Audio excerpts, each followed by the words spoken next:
আসসালামু আলাইকুম প্রিয় দর্শক। আমি আজকে পাহাড়ে আসছি। চট্টগ্রাম হাটাজারি আদর্শ গ্রাম মধ্যম পাহাড়তলি দিয়ে পাহাড়ের ভিতরে আমি ঢুকে চলে আসলাম পাহাড়ের মনোরম পরিবেশ দেখার জন্য। অবশ্যই আপনারা আমার ভিডিও জুড়ে থাকবেন, সবাই পাহাড়ের মনোরম পরিবেশ দেখুন। আমি এখন যেখানে দাঁড়িয়ে আছি এটারে শিয়ালি পাহাড় বলা হয়। আমি এখন শিয়ালি পাহাড়ের মাধ্যমে আছি। দেখতেছেন এখানে পাহাড়ের মনোরম পরিবেশগুলা অনেকটাই সৌন্দর্য। এখানে বনে ঘেরা, তবে হ্যাঁ এখানে ভয়ঙ্কর কিছু সাপেরও আনাগোনা আছে। আপনারা পাহাড়ে সব সময় আসতে খুব সতর্কভাবে থাকবেন, কারণ এই জঙ্গলের ভিতরে অনেক সময় দেখা যায় আপনার বিভিন্ন রকমের বন্য প্রাণী, সাপ কিংবা অজাগর সাপ। এই পাশে দিয়ে দেখতেছেন, এই পাশে কিনকুবরা সাপ গত বছর এখানে পাওয়া গিয়েছে।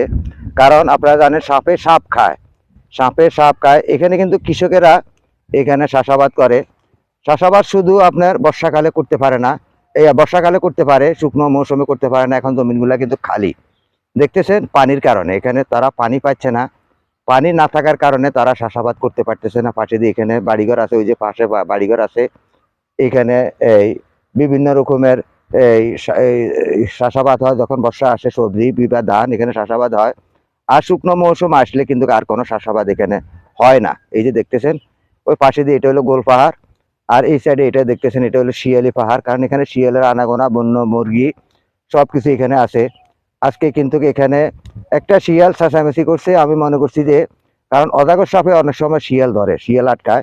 অজাগর সাপে যখন শিয়াল আটকায় কিন্তু তখন শিয়ালে চেঁচামেচি করে কিংবা শিয়ালকে গিলে খেয়ে ফেলে। কিন্তু আমি ক্যামেরা নিয়ে ঢুকছিলাম, কিন্তু আমার ভয়ের কারণে আমি ভিতরে গভীর বনের ভিতরে ঢুকতে পারি নাই, আপনাদেরকে সেই ভিডিওটা দিতে পারি নাই। প্রিয় দর্শক, আমি কিন্তু এখন পাহাড়ে ঢুকে গেছি। এই দেখেন পাহাড়ের পরিবেশগুলা কেমন। এখানে দেখতেছেন সব জঙ্গল আর জঙ্গল। এই যে দেখতেছেন এখানে জঙ্গল পথ, কিন্তু এখানে হাঁটাটা খুব কষ্টকর। এখানে কিন্তু এই সকালবেলায় খুব শিয়ালে ডাকসার ছিল, কিংবা একটা শিয়াল মনে হয় পাগল হয়ে গেছে নাকি এটার সাপে ধরছে সেটাও জানি না। কিন্তু আমি গিয়েছিলাম এটা দেখার জন্য, কিন্তু দেখতে পারি নাই শিয়ালের। যখন ভিতরে ঢুকলাম শিয়াল আর দেখলাম না। আর গভীর বনের ভিতরে ঢুকা সম্ভব না, কারণ দেখেন এখানে সম্পূর্ণ কাটা কিংবা জার জঙ্গলা ভর্তি। তাই আপনারা সব সময় এই পাহাড়ে আসলে সতর্ক থাকবেন। সতর্ক থাকাটা অনেক ভালো। সতর্ক থাকলে আপনার আর কোনো সমস্যা হবে না। তাই প্রিয় বন্ধুগণ, আপনারা দেখতেছেন আমার এই ভিডিওগুলো সবসময় দেখবেন। আমি আপনাদেরকে আহ্বান জানাইতেছি, আমার এই ভিডিওগুলা আমি সবসময় আপনাদেরকে বেশিরভাগ কৃষিভিত্তিক ভিডিও দিই, শিক্ষামূলক ভিডিও। আর পাহাড়ে আসলেও আপনারা সবসময় সতর্ক থাকবেন, একা কখনো পাহাড়ে ভ্রমণ করবেন না। আশা করি আমার কথাগুলো যদি আপনারা বুঝতে পারেন, কারণ পাহাড়ে একা ভ্রমণ করলে অনেক সময় আপনারা পাহাড়ি বনদস্যু কিংবা বনের হিংস্র প্রাণীর কবলে পড়তে পারেন। তাহলে কিন্তু আপনার ক্ষয়ক্ষতি হইতে পারে।